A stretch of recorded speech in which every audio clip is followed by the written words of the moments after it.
Paris, mars 2023. Thomas est assis à son bureau à 2 heures du matin, entouré de 15 onglets ouverts sur son ordinateur. Routine matinale optimale, comment créer la discipline parfaite, les habitudes des gens à succès. Il prend des notes frénétiquement, surlignant, créant des tableaux complexes avec des codes couleurs. Dans son carnet, il a déjà rempli 43 pages de planification pour sa routine idéale. Réveil à 5 heures, méditation de 30 minutes, sport de 45 minutes, douche froide, petit déjeuner optimisé, journaling, lecture, affirmation. Chaque minute planifiée, chaque activité justifiée par la recherche, chaque transition chronométrée à la perfection. C'est la 8e fois en 2 ans qu'il crée une routine parfaite. Les 7 premières ont toutes suivi le même schéma. 1 semaine de planification obsessionnelle, 3 jours d'exécution forcée, puis l'effondrement total. À chaque échec, Thomas se convainc que le problème était la routine elle-même, pas assez optimisée, pas assez complète, pas assez précise. Alors il recommence, plus de recherche, plus de planification, plus de perfection sur papier. Mais demain matin, comme toutes les autres fois, son réveil sonnera à 5 heures et il appuiera sur snooze, trop épuisé par le processus de planification pour avoir l'énergie d'exécuter. Ce que Thomas ne comprend pas, c'est qu'il n'a jamais eu de problème de discipline. Il a un problème de paralysie par perfection. Il passe tellement de temps à concevoir la routine idéale qu'il n'en a plus pour la vivre. Chaque détail doit être parfait avant de commencer, chaque variable optimisée, chaque risque d'échec éliminé. Mais ce besoin de perfection garantit qu'il ne commencera jamais vraiment, parce que parfait n'existe pas et que attendre d'être prêt signifie attendre pour toujours. Cette nuit-là, épuisé et désespéré, Thomas tombe sur une histoire ancienne du Japon. L'île de Ganryu, 1612. Le duel le plus célèbre de l'histoire samouraï. Sasaki Kojiro, le maître de la technique parfaite, arrive à l'aube en robes impeccables, l'âme polie comme un miroir, chaque mouvement répété 10 000 fois. Miyamoto Musashi arrive 3 heures en retard, sale, à moitié ivre, brandissant un sabre de bois qu'il a taillé d'une rame pendant le trajet. Le duel dure quelques secondes. Kojiro meurt. Musashi s'en va. Pourquoi ? Parce que Kojiro a passé sa vie à perfectionner le plan. Musashi a passé sa vie à agir dans le moment. Thomas fixe l'écran, quelque chose en lui se brise. Et si toute sa planification était exactement ce qui l'empêchait de commencer ? Voici une vérité que personne ne veut entendre. Ta routine parfaitement planifiée est la raison pour laquelle tu n'as pas de routine du tout. Tous ces tableaux Excel, ces applications sophistiquées, ces plans minutieusement optimisés, ce ne sont pas des outils de discipline. Ce sont des prisons de procrastination déguisées en productivité. Tu passes des semaines à rechercher la routine idéale, à comparer les méthodes, à ajuster les détails, te convainquant que cette préparation est nécessaire. Mais voici la réalité brutale. Chaque jour passé à planifier est un jour de pratique réelle perdu pour toujours. Les samouraïs avaient un principe que l'histoire a presque effacé parce qu'il contredit tout ce que les maîtres enseignaient tant publiquement. Ils l'appelaient Mujoken Kodo, l'action inconditionnelle. Ce n'était pas enseigné dans les dojos officiels. C'était murmuré entre guerriers qui avaient survécu à de vrais combats. Le principe était simple mais terrifiant. Commence avant d'être prêt, échoue rapidement, corrige en mouvement. Les samouraïs qui obsédaient sur la préparation parfaite mouraient souvent dans leur premier duel. Ceux qui commençaient imparfaitement et s'ajustaient constamment devenaient des légendes. Pourquoi ce principe était-il gardé secret ? Parce qu'il détruit l'illusion confortable que le succès vient de la préparation parfaite. Il expose une vérité inconfortable. Ton cerveau utilise la planification comme armure contre la vulnérabilité de commencer. Chaque fois que tu te dis « je commencerai quand j'aurai le plan parfait », ce que tu dis vraiment c'est « je ne suis pas prêt à risquer l'échec ». La planification te donne l'impression de progresser sans jamais devoir faire face à la réalité désordonnée de l'action réelle. Dans le monde moderne du développement personnel, nous sommes obsédés par l'optimisation. Les influenceurs vendant des routines matinales de 20 étapes. Les livres promettent le système ultime. Les coachs garantissent la transformation si tu suis leur méthode précise. Et pendant ce temps, des millions de personnes passent des années à rechercher, planifier, optimiser, sans jamais vraiment commencer. Ils meurent comme Kojiro, avec une technique parfaite qui n'a jamais été testée contre le chaos de la réalité. Musashi, lui, a combattu plus de 60 duels mortels. Il a perdu des doigts, accumulé des cicatrices, survécu à des erreurs qui auraient tué des hommes plus préparés. Mais chaque combat lui enseignait ce qu'aucun plan ne pourrait jamais révéler. Il apprenait en faisant, échouait en public, s'ajustait en temps réel. Quand il affronta Kojiro, ce n'était pas technique contre technique. C'était expérience désordonnée contre perfection non testée. L'expérience a gagné en quelques secondes. Avant de te montrer exactement comment appliquer Mujoken Kodo à ta vie, comment commencer ta routine aujourd'hui même sans planification supplémentaire, sans recherche additionnelle, sans attendre d'être prêt, je veux que tu t'abonnes maintenant à cette chaîne. Like cette vidéo si tu en as assez de planifier et que tu es prêt à enfin agir. Et dis-moi en commentaire, depuis combien de temps planifies-tu la routine que tu n'as jamais commencée ? 1 mois, 6 mois, 2 ans ? Nomme-le parce que voir le temps perdu est le premier choc dont tu as besoin. Prêt ? Détruisons ton addiction à la planification. Comment appliquer la méthode aujourd'hui ? Le premier principe de Mujoken Kodo s'appelle Gofun Osoku, la règle des 5 minutes. Voici comment ça fonctionne. Tu as 5 minutes maximum entre le réveil et le début de ta routine. Pas une planification de ta journée, pas une vérification de ton téléphone, pas une évaluation de comment tu te sens. 5 minutes pour passer du lit à l'action. Cette règle simple détruit le mécanisme principal par lequel la planification sabote l'exécution. Chaque minute que tu passes à réfléchir à ta routine est une minute où ton cerveau génère des excuses, des conditions, des raisons d'attendre. Thomas découvrit ce principe et décida de le tester immédiatement, sans préparation supplémentaire. Le lendemain matin, son réveil sonna. Son premier instinct fut de vérifier la météo, d'évaluer sa fatigue, de considérer si c'était le bon jour pour commencer. Puis il se rappela 5 minutes. Il sortit du lit sans réfléchir, enfila des vêtements de sport et sortit marcher. Pas de méditation d'abord, pas de petit déjeuner optimal, pas d'étirement préparatoire, juste action immédiate. Les 20 premières minutes furent inconfortables, son corps résistait, son esprit criait qu'il faisait tout de travers. Mais quelque chose de remarquable se produisit. Il était en train de faire sa routine au lieu de la planifier. Voici comment tu appliques Gofun Osoku dès demain. Identifie la toute première action de ta routine idéale, juste la première, et décide maintenant que demain, tu la feras dans les 5 minutes suivant ton réveil. Pas de conditions. Tu ne vérifies pas comment tu te sens. Tu ne consultes pas la météo. Tu ne revois pas ton plan. L'alarme sonne, tu comptes jusqu'à 5 et tu bouges. La perfection viendra plus tard, après des semaines de pratique désordonnée. Mais demain, ton seul job est de prouver que tu peux commencer sans prérequis. Cette preuve est plus précieuse que 1000 plans parfaits. Le deuxième principe s'appelle Shippai Yori Manabi, apprendre par l'échec intentionnel. La plupart des gens évitent de commencer parce qu'ils ont peur de mal faire. Mujoken Kodo inverse complètement cette logique.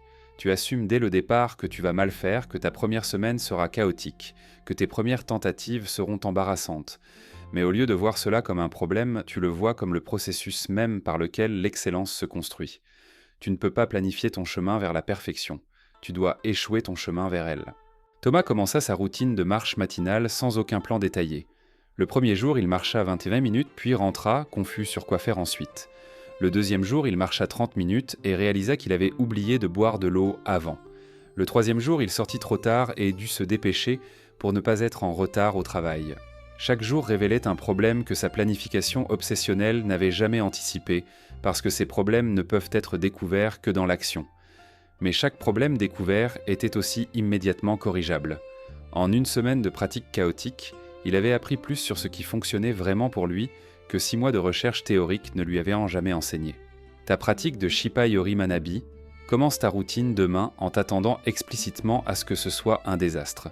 Dis-le à voix haute ce soir. Ma première semaine sera mauvaise et c'est parfait. Cette permission de mal faire élimine la pression paralysante de la perfection. Puis, chaque jour, note une chose qui n'a pas fonctionné et ajuste-la le lendemain. Pas de grande refonte, juste une micro-correction basée sur l'expérience réelle. En 1 mois, tu auras fait 30 ajustements basés sur la réalité plutôt que 0 basés sur des théories parfaites. Devine quelle approche produit une meilleure routine. Le troisième principe est Sugu ni Kaizen, l'amélioration immédiate. Dans les dojos traditionnels, les étudiants apprenaient de la forme parfaite avant d'être autorisés à pratiquer. Cela prenait des mois. Pendant ce temps, ils ne faisaient aucun progrès réel parce qu'apprendre la théorie n'est pas la même chose que développer la compétence. Mujoken Kodo dit « Commence avec une forme terrible, mais corrige-la immédiatement, pendant que tu pratiques. Chaque répétition est une opportunité de micro-ajustement. En 100 répétitions médiocres, avec correction constante, tu progresseras plus qu'en 1000 répétitions d'une forme parfaite théorique jamais testée. Après 2 semaines de marche matinale chaotique, Thomas remarqua que sa routine commençait naturellement à prendre forme.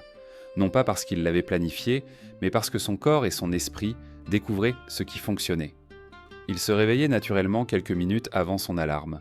Il avait découvert le parcours optimal sans l'avoir cartographié d'avance. Il savait exactement ce qu'il devait faire avant de sortir parce qu'il avait oublié ces choses assez de fois pour que son cerveau crée des automatismes. Sa routine émergea de la pratique, sculptée par l'échec répété et la correction constante. Comment pratiquer Sugu ni Kaizen ? Après chaque session de ta routine, prends exactement 2 minutes pour noter une chose qui était difficile ou mal faite. Pas une liste de 10 problèmes, juste un. Puis décide d'un micro-ajustement spécifique pour demain. Demain, je mettrai mes vêtements de sport à côté du lit. Demain, je boirai de l'eau avant de sortir. Un ajustement, testé le lendemain, évalué, puis le suivant. Cette approche évolutive produit des routines organiques qui s'adaptent à ta vie réelle plutôt que des structures rigides qui s'effondrent au premier imprévu. Le 4e principe s'appelle Joken Aijo, l'élimination des prérequis. Ton cerveau adore créer des conditions. Je commencerai ma routine quand j'aurai acheté les bonnes chaussures de course. Je méditerai quand j'aurai un coussin approprié. Je commencerai à écrire quand j'aurai le bon ordinateur. Chaque condition est un verrou sur la cage de l'inaction.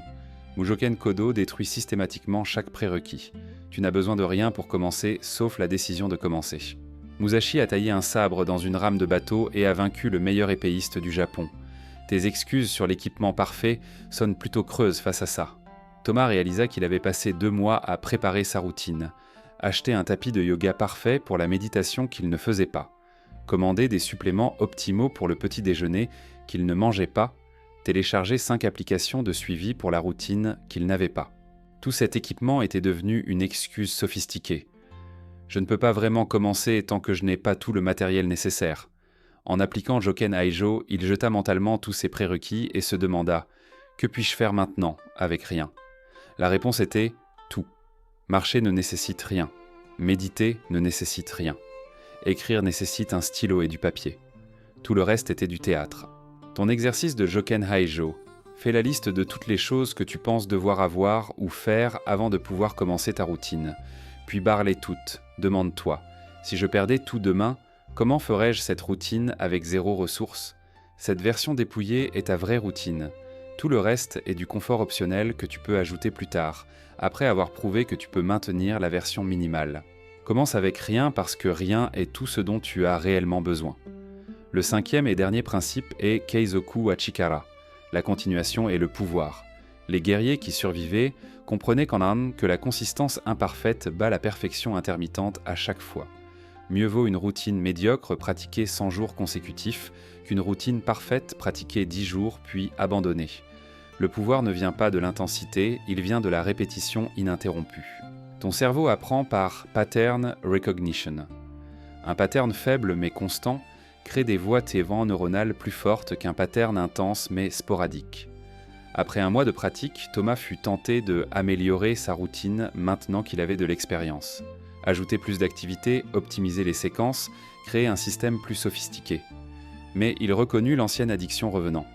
Au lieu de ça, il appliqua Keizoku wa Chikara. Sa seule règle, ne jamais briser la chaîne. Peu importe ce qui arrivait, il faisait au moins la version minimale de sa routine. Jour malade, marche de 5 minutes au lieu de 30. Jour de voyage, marche dans le couloir de l'hôtel. Jour de crise, marche même si c'est juste faire le tour du pâté de maison. La chaîne ne devait jamais se briser parce que briser la chaîne réinitialise tout le système. Comment pratiquer Keizoku wa Chikara ? Définis maintenant la version minimale absolue de ta routine, si réduite qu'il serait embarrassant de ne pas la faire. Si ta routine est 30 minutes de sport, la version minimale est 10 pompes. Si c'est méditer 20 minutes, la version minimale est 3 respirations conscientes. Cette version minimale est ton filet de sécurité. Les jours impossibles, tu fais juste ça. Parce que faire la version minimale maintient la chaîne psychologique vivante. Briser complètement la chaîne nécessite des semaines pour reconstruire le momentum. Ne brise jamais la chaîne.